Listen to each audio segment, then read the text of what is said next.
Radio Transparence. Radio Transparence, l'info locale en impromptu. En impromptu.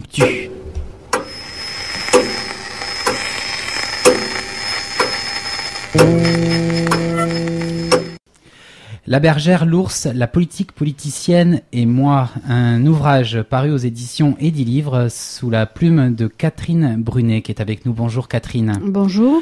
Alors Catherine Brunet, on va parler un petit peu de vous dans un petit moment, mais on va déjà parler de votre nom puisque les gens qui sont en Ariège depuis quelques années ont forcément lu ou entendu votre nom ça et là puisque vous avez été dans les...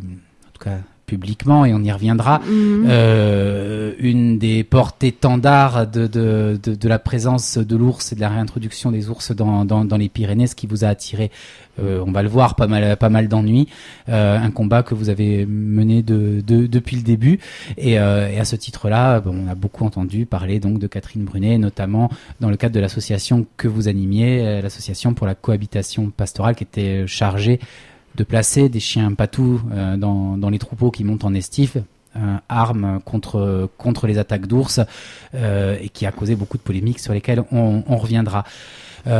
Aujourd'hui, Catherine Brunet, vous voulez revenir un petit peu sur cette page de votre vie, une grosse page quand même, une grosse page de votre vie. Pour la tourner justement cette page, c'est comme ça que vous le dites, mais aussi forcément pour un petit peu remettre quelques petites choses à leur place, et puis peut-être prendre un petit peu de recul sur des faits qui à l'époque n'en avaient pas du tout, et ça aussi on va le voir. Vous étiez on dit conjointe d'exploitation, je sais pas le terme exact, mais oui, conjointe au départ et puis collaboratrice. Collaboratrice, voilà. Après. Collaboratrice d'exploitation sur une exploitation à Siguer dans le Vic de Sceaux, sur lequel vous exploitiez aussi une estive sur les Hauts de Siguer. Mais avant cela, Catherine Brunet, quand même revenir un petit peu sur votre vie, puisque vous n'êtes pas improvisée bergère, c'est quelque chose qui vous est tombé dessus très jeune finalement. Jeune. Bah oui, quand même, non? J'avais 24 ans. C'est jeune. Ah oui, maintenant oui. Oui, vive mon âge maintenant, oui, c'était jeune. Pour se lancer là-dedans et puis surtout y rester autant d'années derrière, oui. C'est pas rien. Pourquoi? Est-ce que vous pouvez raconter comment est-ce que vous êtes arrivé à côtoyer les moutons et les troupeaux?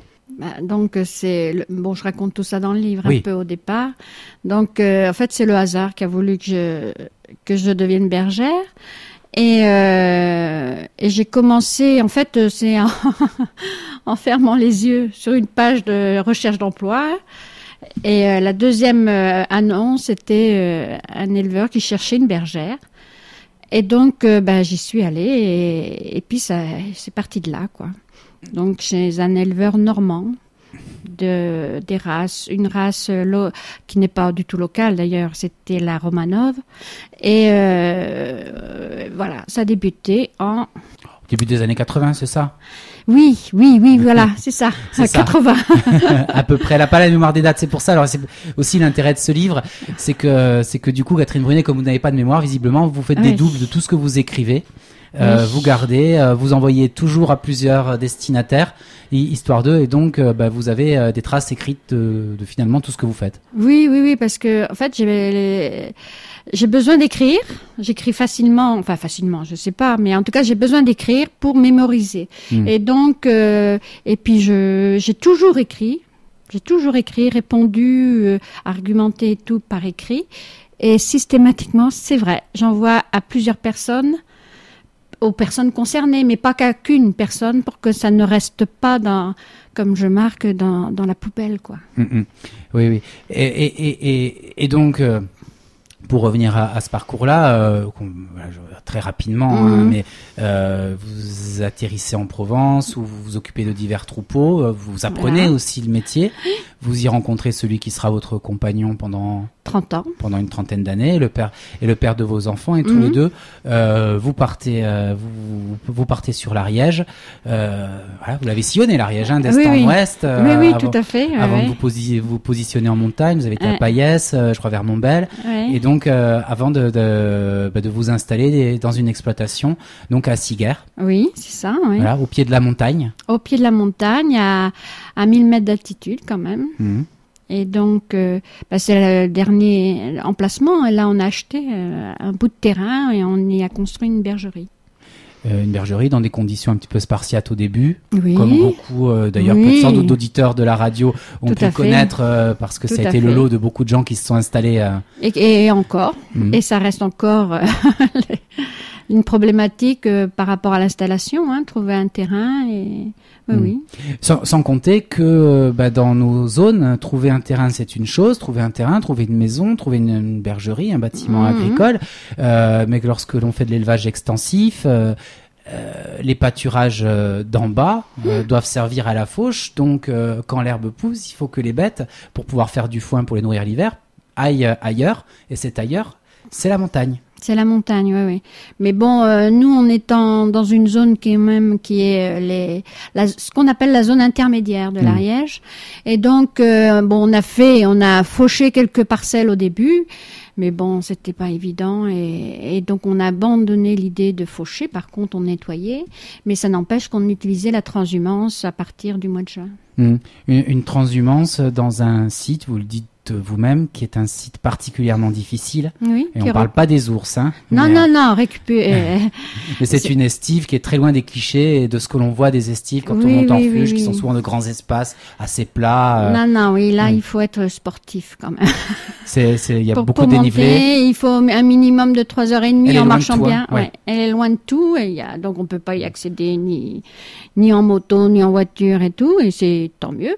Dans un sens, parfois c'est bien et d'avoir ces espaces-là, mais ceci. On m'a dit 3h30, ça va être une bonne marcheuse, parce que les gens qui la connaissent disent il faut bien compter un peu plus. Moi 3h30 quand vous êtes seul et que peu chargé, c'est sûr que autrement, nous on mettait 5 heures avec les enfants quand on était chargé du ravitaillement et tout ça. Et puis voilà, donc une estive, pas forcément la plus la meilleure estive qui soit. Ça va jouer son rôle visiblement dans tout ce qui vous est arrivé derrière. Vous menez cette vie pastorale jusqu'à ce que justement l'actualité et l'ours viennent percuter finalement vos pratiques. Oui. Comment c'est arrivé? C'est arrivé que nous, on s'est installé plus ou moins difficilement avec localement, parce que c'est vrai que la commune n'était pas toujours à nous soutenir. Et l'ours, on nous appelait pour faire la première manif anti-ours. Et en fait, au niveau d'Arsène et moi, on n'était pas d'accord. L'un et l'autre. Par rapport à ça, oui. Arsène était pour le soutenir, être solidaire. Des opposants? Des éleveurs. C'était pas les opposants, c'était des éleveurs opposants. Et moi, nous, on venait de mettre notre exploitation en agriculture biologique. Et c'est vrai que pour moi, c'était antinomique. Donc, il n'était pas question de me battre contre l'ours, quoi. Et puis, moi, je savais par ailleurs qu'il y avait tellement d'autres problèmes qui étaient bien plus importants Parce qu'on était quoi, en 95, 96 à ce moment-là? Oui, c'est ça? Je crois, se posait déjà la question de la survie de l'agriculture extensive en moyenne montagne, des prix, c'était déjà, tout ce qu'on connaît déjà aujourd'hui, tout ce qu'on connaît encore aujourd'hui. Oui. Et puis déjà à l'époque, il y avait plein d'éleveurs qui avaient arrêté la transhumance, donc parce que justement, il n'y avait pas de bergers qui gardaient. Les bêtes étaient montées là-haut, étaient plus ou moins laissées. Voilà. Et puis les éleveurs montaient une fois de temps en temps pour récupérer, rattraper, ce qui fait qu'il manquait beaucoup de bêtes à l'époque. Il y a plein d'éleveurs qui avaient abandonné l'idée de transhumer. Vous avez maintenu ça, voilà. Oui, bien avant l'introduction, en tout cas de parler de l'ours, nous déjà on travaillait avec le Conseil général, avec la Fédération pastorale, pour refaire un pastoralisme plus responsable, donc garder des brebis, zoner les brebis, la pâture, voilà quoi. Parce que déjà à l'époque, rien que de l'extérieur, se disait finalement les éleveurs qui sont contre les réintroductions d'ours, c'est parce qu'ils ne gardent pas leurs bêtes et qu'on laisse des troupeaux de 2000, 3000 bêtes sur des estives et qu'on les laisse livrer à elles-mêmes, et que si on y mettait des bergers, il y aurait aucun problème. Voilà ce qui a été mal vécu par certains éleveurs. Hein. Mais bon, c'est un peu parce que vous faites bien la différence entre un éleveur et un berger. Ah bah oui. Bah oui, parce qu'un berger, il garde normalement un berger, il est salarié ou pas salarié, mais en tout cas, il garde des brebis. Enfin, moi, j'ai appris le métier de bergère en Provence, donc nous, on a fait une formation pour emmener des troupeaux pâturer, l'herbe et tout, et donc pour pas aller chez le voisin, et donc arrivé en Ariège, quand vous devenez éleveur, vous pouvez être berger, c'est-à-dire si vous n'avez pas de clôture, il faut aller garder vos brebis. Donc vous emmenez vos brebis pâturer des zones qui ne sont pas clôturées. Donc, chose qui n'existait pas vraiment chez certaines personnes. Il y a certaines personnes qui, eux, laissaient les bêtes pâturer. Moi, j'ai jamais vu des bêtes connaître les limites, se dire, bon, là, c'est chez le voisin, j'y vais pas. Là, il faut que je rentre à la bergerie parce que c'est l'heure. Enfin, voilà. Donc, c'est plein de petites choses ce qui fait il manquait des bêtes à un moment donné. Et donc, nous, on voulait plus ce genre de pratique, quoi. Ouais. Et je crois que quand on conduit un troupeau, en plus, souvent on parle de cette pression pastorale qui permet de maintenir une biodiversité. Et pour cela, il faut inciter les bêtes à ne pas toujours aller au même endroit parce que les bêtes, par définition, elles vont là où c'est le plus facile, finalement, toujours. Tout à fait. Et où donc, l'herbe est la meilleure. D'où l'enfrichement dans certaines zones intermédiaires si elles sont pas gardées, si elles sont pas entretenues. Si les bêtes sont pas gardées, elles peuvent pas entretenir. Donc, obligatoirement, il y avait cet objectif-là du troupeau, c'est aussi d'entretenir les zones intermédiaires au niveau de l'Ariège. Vous dites, Augustin Bonrepos, et c'est vrai que ça peut en étonner beaucoup, au début, n'était pas forcément contre les réintroductions d'ours et la présence de l'ours dans les Pyrénées, comme beaucoup d'élus locaux. À quel moment, pour vous, ça a basculé? Pourquoi? Eh bien, moi, je l'ai compris qu'après, parce que c'est avec un autre collègue, un berger, qui était responsable de l'association des pâtres à l'époque, qui, lui, avait vécu tout ce moment de réintroduction, en fait, des ours et tout le travail qui avait été fait de concertation avec les structures locales. Et donc, à l'époque, la plupart des conseillers généraux et de l'association des pâtres, la fédération pastorale avait été concertée et avait dit oui. Au départ. Mais bon, au premier abord, mais moi, c'est vrai que c'est mon analyse, alors je ne sais pas si c'est la bonne ou pas. Mais c'est que, au départ, il voulait que ce soit l'environnement qui prenne en charge tout ce qui était contrainte, mais non seulement, mais la base du pastoralisme. Et c'est vrai que l'environnement a refusé, et donc il y a eu du recul après par rapport aux politiques. Je pense que ça vient de là. Ouais. Ce que vous dites aussi, et vous avez été étonné, je crois, quand on a échangé par mail avant d'enregistrer, quand je vous ai dit finalement, quelque part, vous n'êtes pas si éloigné que ça de la vision d'Augustin Bonrepos. Vous n'en tirez pas les mêmes conclusions, mais tout le monde a semblé regretter après coup, et moi c'était un vrai éclair, on va dire, de compréhension de la problématique que j'avais pas vue avant, en disant finalement, si on avait d'entrée compris qu'il y avait un problème autour du pastoralisme lui-même dans sa notion de pratique agricole, peut-être que tous ces problèmes-là n'auraient jamais existé. Or, la question de l'ours est venue portée par un ministère qui n'était pas le ministère de l'Agriculture, qui était le ministère de l'Environnement. Et donc finalement, cette question du pastoralisme, et par extension celle de l'ours, est devenue une question environnementale et pas une question agricole. Et là, ça a heurté les élus, et vous aussi finalement. C'est là que je voulais... disons que le problème, c'est que, moi, je sais pas si on s'est bien compris au niveau du truc, du livre, c'est que la politique agricole pastorale n'existait pas vraiment, à part que la Fédé faisait son maximum pour le faire, mais avec les moyens qu'ils avaient. Oui. Et rien ne l'y obligeait à le faire, c'était une volonté politique locale. Oui, tout à fait. Là-dessus, on peut pas le nier. Et après, le problème, c'est que l'ours arrive là-dedans. Pour pouvoir coexister avec l'ours, il faut des moyens, mais ces moyens-là, l'environnement veut bien compléter, mais veut pas prendre la base du pastoralisme. Et cette base-là du pastoralisme n'existait pas, n'existait plus. Donc, en fait, c'est l'environnement qui finançait le berger, alors que normalement, l'environnement n'a pas à financer le berger, parce que le berger doit exister en tant que agricole. Donc, c'est pas à l'environnement de financer le berger. Qu'il finance le surplus de travail qu'apporte l'ours, oui, mais qu'il finance la base du berger, non. Donc, c'est vrai qu'il y a eu un peu de mélange de ce côté-là, et ce qui fait que, à mon avis, ils se sont bloqués parce que l'environnement a refusé de prendre en charge la totalité du salaire du berger, la totalité des financements pour les cabanes pastorales. Voilà, en fait, les chiens patous, bon, ils ont accepté de le prendre, mais d'un autre côté, ça empêche les éleveurs, du fait que c'est financé par l'environnement, ben, du coup, ils refusent de prendre des chiens de protection, alors que le chien de protection, s'il règle le problème de l'ours, il règle aussi le problème des chiens divagants.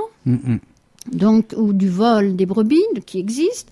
Donc, voilà, il y a des incohérences dans cette approche-là. Enfin, parce que le chien de protection, pour vous, il est central dans toute cette histoire. Et vous avez, pendant très longtemps, milité, œuvré, même travaillé d'ailleurs, pour une association qui prônait, qui communiquait et qui plaçait des chiens de protection chez les éleveurs qui en voulaient bien. Qui existe encore. Cette association, à part qu'elle a changé de nom, pour être plus, enfin, moi je dis politiquement correct. Oui. C'était l'association pour la cohabitation pastorale, ça parlera peut-être aux auditeurs, et maintenant je crois que c'est devenu la pastorale. Oui, la pastorale pyrénéenne. Voilà. Et donc on parle plus de l'ours, on parle plus, mais d'un autre côté c'est financé par l'environnement, donc c'est un peu avec des subventions à l'époque conséquentes, je crois que vous dites 200 000 euros par an. Par rapport à la gestion du dossier, parce que c'était nous qui donnions les subventions aux éleveurs. Donc bon, maintenant c'est l'État, donc il y a moins de financement. Les financements sont différents, mais ça revient au même. Les financements c'est pour les salariés qui font la formation au niveau de la mise en place du chien de protection.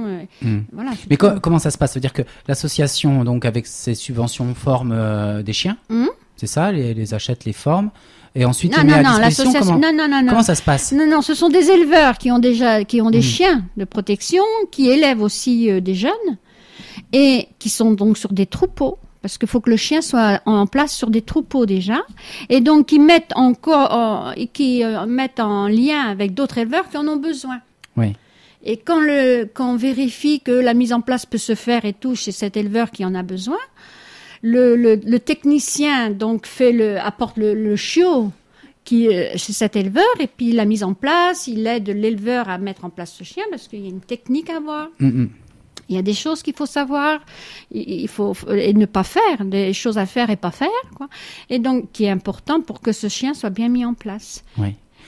Vous étiez animatrice de cette association, parallèlement à cela, éleveuse. Vous dites finalement, je crois dans un premier temps militante et ensuite salariée, tout simplement parce que l'exploitation ne vous permettait pas de vivre et vous aviez besoin de trouver un petit boulot à côté. Et ce boulot-là est arrivé par l'association. Et finalement, on sent aussi que quelque part, ça a été la porte ouverte pour vous accuser de tous les maux, conflits d'intérêts ou autres. Voilà, c'est à partir de là aussi que ça s'est très mal passé pour vous. Parce que, on va le dire, ça s'est très mal passé pour vous. Disons que c'est parce que j'ai pris position en tant que bergère. Que le débat, c'est bien pour les politiques, pour certains politiques et certains éleveurs, que le débat se fasse entre les éleveurs, comme je dis, les éleveurs d'un côté et les écolos durs de l'autre côté. Alors que la problématique, elle n'est pas là. Oui. La problématique, elle n'est pas là. Nous, en tant que bergers, se positionner pour l'ours et oser le dire et argumenter. C'était pour nous, il fallait nous faire taire. Donc c'est vrai que du coup, j'ai subi, mais il y a d'autres éleveurs qui ont subi plein d'attaques, pneus crevés, enfin tout ce qu'on veut. Vous avez eu la totale, voiture taguée, pneus crevés, insultes taguées sur la route qui mène à chez vous. Oui. Voilà, on en avait parlé à l'époque. Oui, mais bon. J'imagine que quand on rentre chez soi et qu'on trouve ça, ou quand on arrive à sa voiture qu'on trouve ça, ça doit être terrible à vivre. Moi, personnellement, ça me faisait parce que je suis une militante. Donc, on peut s'attendre à voilà. Mais bon, à ce point-là, c'était la première fois que ça m'arrivait. Mais ça a dérangé plutôt la famille, mes enfants, en fait. Mais après, il y a d'autres éleveurs, des présidents de l'association. Chez eux, c'était la même chose. Comment vous expliquez qu'on en arrive à ce déversement de haine, sans forcément le juger, mais le fait est que des gens vous ont haï à ce point-là pour une position que vous pouvez prendre sur une question qui est, je pense que tout le monde est d'accord là-dessus, qui n'est pas une question fondamentale quant à l'élevage et quant à la survie d'un massif. Eh ben, j'avoue que je comprends pas vraiment parce que j'ai vu que dernièrement, c'est l'année dernière, Olivier de Robert, sa voisine s'est fait brûler sa voiture. Parce qu'on pensait que c'était la sienne. Oui, et on peut supposer que vu ce qu'il avait mis auparavant sur Internet, une rubrique sur justement... Sur Ariège News, on peut le citer, oui. Et donc, c'est vrai que dès qu'on se positionne en Ariège, il rigole. Et au final, il finit par dire tout simplement que l'ennemi du pastoralisme, avant de chercher les ours, grosso modo, c'était son propos, peut-être il faut aller le voir chez le Crédit Agricole, chez le ministère qui ne prend pas en compte, avant de s'attaquer aux plantigrades. C'était sa rubrique. Et c'est vrai que bon, moi, ça m'a fait sourire parce que j'y suis allée, parce qu'on me l'a envoyé, donc j'y suis allée. Et c'est vrai que bon, moi, j'en parle justement bien avant. J'en parlais déjà, de dire, vu tous nos problèmes qu'on a par ailleurs, je veux dire, être à ce point-là aussi, alors obtus, ou je sais pas si c'est obtus, aussi radical pour les gens par rapport à l'ours, je ne comprenais pas. Et c'est vrai que, je sais pas, moi je comprends pas. Votre radicalité à vous, est-ce que pour vous, elle a été nourrie par justement la radicalité que vous avez trouvée en face de vous? Vous dites, je suis une militante. Est-ce que vous auriez été aussi militante si finalement ça s'était passé plus sereinement? Le militantisme, c'est quoi? C'est défendre quelque chose. Donc plus on attaque et plus on défend. Moi, j'ai pas l'impression. Non, on argumente. Je veux dire, on essaie d'argumenter. Après, on vous attaque personnellement parce que vous dérangez, parce qu'en clair vous dérangez. C'est autre chose. Mais bon, moi, j'ai pas eu l'impression d'être radicale dans mes propositions, dans mes positions, dans mes écrits. Je ne pense pas. J'ai jamais attaqué les gens personnellement. J'ai jamais. Voilà, je posais la question de savoir ce qu'on veut comme pastoralisme et comment on le met en place, et j'essayais de permettre une discussion. On n'a jamais permis la discussion en Ariège. C'est incroyable. Y compris, c'est aussi étonnant. Enfin, c'est vrai qu'aujourd'hui on connaît la position de ce qu'était votre syndicat, la Confédération paysanne, qui est un syndicat de gauche, on va le dire, comme ça, très attaché aux questions environnementales, et qui pourrait très bien prendre une position contre les réintroductions d'ours, on pourrait le comprendre et pourquoi pas l'accepter, mais qui surtout refusait le débat sur la question. Localement, il ne le refusait pas. C'est que c'est certaines personnes qui refusaient. Ouais. C'est que vous dites que vous êtes heurté à des murs quand même, hein, y compris dans votre propre camp, quoi. Oui, non, mais parce que c'était le sujet tabou en Ariège. L'ours, c'est un sujet tabou. On prend des risques. Parler de l'ours, on prend des risques. Je vous dis clairement, il y avait les élections chambres qui arrivaient, je crois que c'était en 2007. Oui, c'était politiquement correct dans les discours. Il fallait pas prendre une position sur la question. Il fallait pas en débattre. Oui, mais bon, clairement, en Ariège, c'est ça, hein, ça a été ça. Hein. Bon, j'espère que ça changera. Peut-être que ça évolue. Ça va évoluer quand même, je pense. Ouais. Les jeunes, il y a des jeunes derrière quand même. Vous en avez... et puis il y a des ours qui aujourd'hui sont là. Pas en Haute-Ariège. Hein. Qui se sont... Alors oui, vous dites que les ours en Haute-Ariège, il n'y en a plus et que... bon. Voilà, vous laissez entendre qu'il y aurait peut-être quelques coups de fusil qui se seraient perdus. Je laisse pas entendre, c'est ce qui s'est passé. Il y en a qui l'ont dit. Hein. Celui qui le fameux Bouxy. Oui, qui était en Haute-Ariège, il a disparu et il a été reconnu. Il a été tué après. Par qui, à l'époque, Philippe Lacube l'avait annoncé, l'avait annoncé un petit peu rétroduction. Il était fier de l'annoncer. Donc. Mais après, il n'y en a pas d'autres qui sont venus. Ou alors, s'ils sont venus, ils sont plus là. Non. Les réintroductions se sont arrangées pour que ça ne se fasse plus en Haute-Ariège. Enfin, je veux dire, en tout cas... Ça s'est jamais fait en Haute-Ariège, ils sont venus. Oui. Mais bon, il faut croire qu'ils s'arrangent pour pas venir. Je sais pas. Juste pour reprendre ce que je vous disais par rapport à Augustin Bonrepos, il y a quelques phrases dans une commission que vous retranscrivez quasiment intégralement, où il est quelque part fait une forme de procès de l'association pour la cohabitation pastorale, qui dit des cabanes, il faut les construire, les bergers, il faut les payer, les former, les indemnisations devraient être plus réalistes, alors peut-être, en parlant des ours, alors peut-être, et il termine en disant tout est une affaire de moyens. Oui, non, mais tout est une affaire de moyens, mais enfin, c'est pas pour ça qu'il faut se battre contre l'ours. Pour vous, c'est...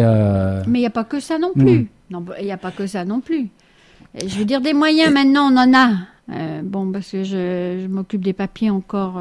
De l'exploitation, oui, parce que vous avez quitté l'exploitation il y a peu. Hein, il y a 2 ans. Ouais. Et du groupement pastoral, donc je vois les finances qu'il y a encore et tout. Les finances, ils sont là. Après, c'est une volonté de pratiquer différemment l'agriculture et tout. C'est un choix aussi de l'éleveur et du berger de vouloir pratiquer différemment.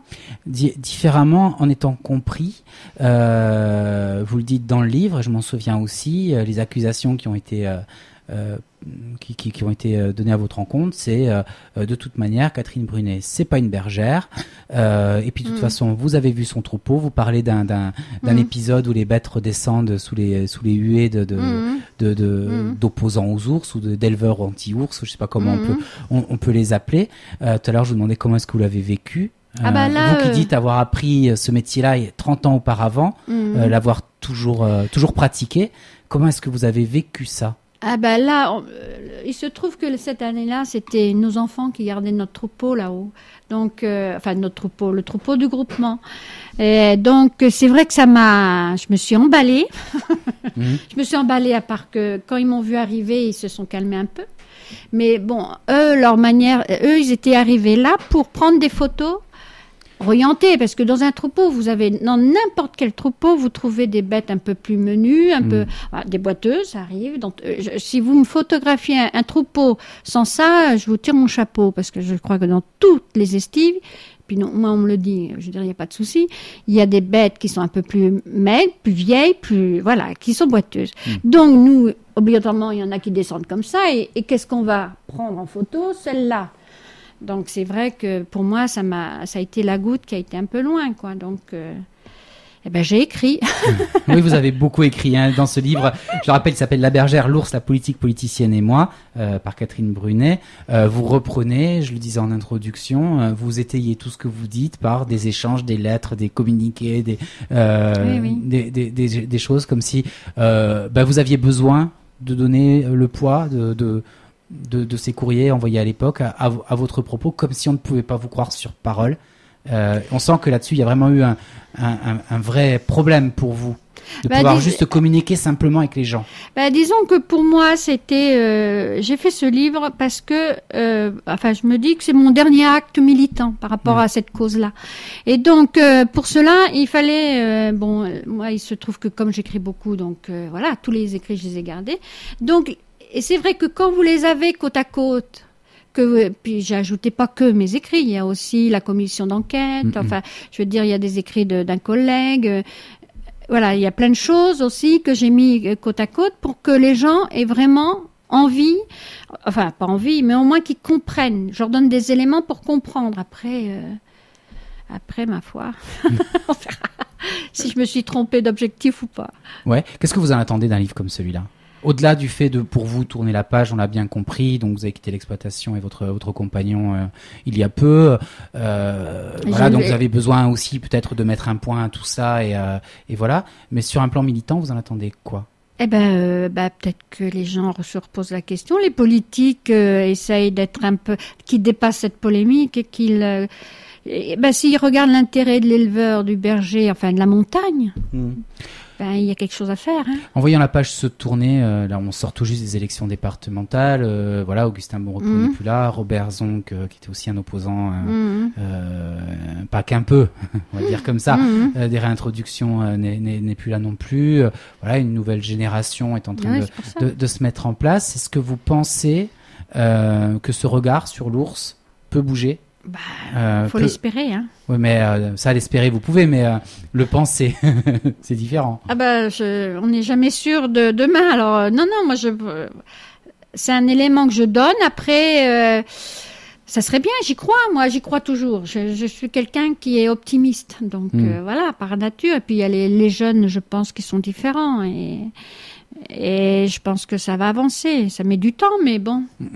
On a reçu il y a pas longtemps un communiqué de l'association Ferrus qui dit que ils ont comptabilisé de nouveaux oursons encore nés cet hiver et que la population, je crois, monte à 35 individus sur le massif autour de ces ours réintroduits.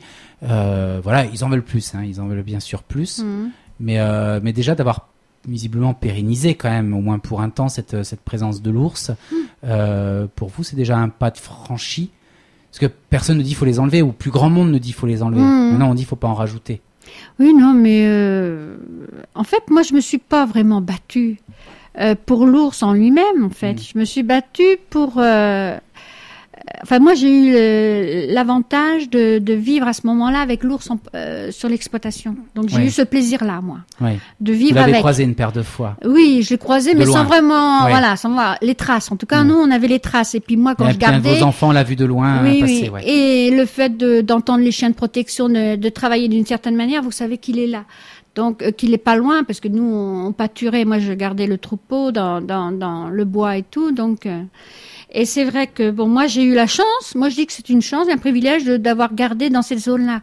Après, je trouve ça dommage que, bon, là, il va plus disparaître des Pyrénées, ça c'est clair, mais bien que 35 au premier abord, d'après ce que je c'est pas suffisant. Si on veut pérenniser. Donc, c'est clair que, après, bon, on verra bien. Enfin, je veux dire, j'attends cet été, ce printemps, voir comment ça va retourner, quoi, au niveau des éleveurs, pour voir si ça continue, si ça va avancer, si... Voilà, c'est tout. Mais avec optimisme. Ah ben moi, je suis une optimiste, alors il n'y a pas de souci. Hein. Ouais. Donc on l'a bien compris, ce livre, c'est aussi, surtout, j'allais dire, une défense de l'agropastoralisme. Oui, c'est surtout ça. Et d'un modèle de culture, de culture ou d'élevage, qui a été oublié. C'est ça aussi que vous dites, c'est que avant que des gens de votre génération et puis un petit peu d'ailleurs n'arrivent sur ce territoire, il n'était plus pratiqué. Oui, mais je veux dire, c'est un peu l'objectif. Enfin, il y a plein de la confédération qu'on a nommée paysanne tout à l'heure. Je veux dire, défend ce pastoralisme-là aussi. Je veux dire, il n'y a pas de souci. Après, le tout, c'est de dire, il y a l'environnement à côté. Qu'est-ce qu'on en fait? Est-ce qu'on élimine les problèmes? Voilà, un problème comme l'ours, qu'est-ce qu'on en fait? Je veux dire, au moment des réintroductions de 2005, quand donc la ministre de l'écologie de l'époque, Nelly Olin, est arrivée avec son bus en prime time c'était à Arbas, c'était à Arbas. Quelque part, c'était quand même une agression, en tout cas une provocation contre des élus locaux qui la refusaient. On se souvient du psychodrame de cette battue en pleine nuit, d'Augustin Bonrepos qui se couche sur la route pour empêcher de passer le convoi, pour laisser le temps aux militants de l'ASPAP. C'était un petit peu truculent, mais derrière ça, il y avait cette volonté de mettre l'ours en prime time et de l'imposer de cette façon-là. Est-ce que pour vous, qui défendait cet agropastoralisme, traité comme ça la montagne, et les gens qui y vivent ou qui y travaillent, c'était de bon ton. Alors, comment est-ce qu'on peut défendre cette façon de faire? Non, mais alors cette façon de faire, je me souviens qu'à l'époque, c'est d'un côté la première introduction, ils l'avaient fait en catimimi. Oui. Donc il fallait, ils le font par derrière. Oui. Donc là ils ont dit on va faire ça en prime time. Voilà, on va le montrer à tout le monde. On va un bus affrété avec des journalistes dedans. Oui, pour bien montrer que ça se fait à tel endroit et tout ça. On se fait ils se font tirer dessus. Bon, je veux dire. Ou d'un côté ou d'un autre, ils seront toujours contestés. Oui. Donc, après, je sais pas que dire, moi. Je pense qu'on n'a pas besoin de tout ça non plus pour introduire. Que la concertation soit faite, c'est évident. Mais après, est-ce que c'est aux paysans à dire c'est indispensable? Je veux dire, les biologistes, la faune sauvage, ils connaissent, ils savent quels sont le minimum d'ours à avoir ou pas avoir. C'est eux qui doivent le décider. Après, nous, de notre côté, à nous de voir comment on fait pour que ça soit viable au niveau de nos exploitations et tout. Voilà, ce que je veux dire, c'est qu'on peut tout critiquer d'un côté ou d'un autre. À un moment donné, ils l'ont fait en catimimi. Bon, c'était pas bien. Là, ils ont affrété tous les journalistes pour que tout le monde voit. Là. Donc, on n'est jamais content, hein, en amour. Et vous, aujourd'hui, vous pensez l'avoir tourné, cette page? Oui, complètement. Être passé à autre chose? Ah bah oui, complètement. Sans regret. Non, j'ai mes enfants. Enfin, j'ai mon fils qui a des chèvres pyrénéennes et tout, qui va reprendre l'exploitation. Donc, il y a pas de. Je me fais pas. Non, là-dessus, j'ai. Est-ce que ça s'est apaisé pour eux, là-haut à Siguerre? Par rapport à l'ours, il n'y a plus d'ours, donc il n'y a plus de problème. Après, la problématique, non, parce que le foncier, je le mets aussi, le prix de la montagne, le coût de la montagne, enfin voilà, je dirais. Il y a le problème des installations des jeunes ou des moins jeunes. Le problème de la gestion de la montagne, il y a un gros travail à faire. Bon, la Fédération pastorale le fait, parfois bien, pas bien, mais après, c'est quand ils se mêlent de la politique que ça va pas. Mais autrement... non, je veux dire, hier, ils ont augmenté le prix de la montagne. Moi, ça me fout en l'air. Mais bon. La mairie? Oui, la mairie. Oui, qui donne un droit à package, quoi, finalement. Mais un droit à package, c'est normal. Oui. Mais qui a augmenté les prix. Qui augmente les prix à un certain niveau. Faut pas exagérer. Il y a des communes qui, eux, laissent qu'il n'y ait pas la gratuité, j'entends, mais qu'on paye les. Mais enfin, il y a une limite, quoi. Donc, c'est vrai que. Ah non, vous voyez, je suis toujours passionnée. Allez, pour le reste, on va renvoyer à votre livre, Catherine Brunet. Donc, ça s'appelle La bergère, l'ours, la politique politicienne et moi. C'est publié chez Eddy Livre.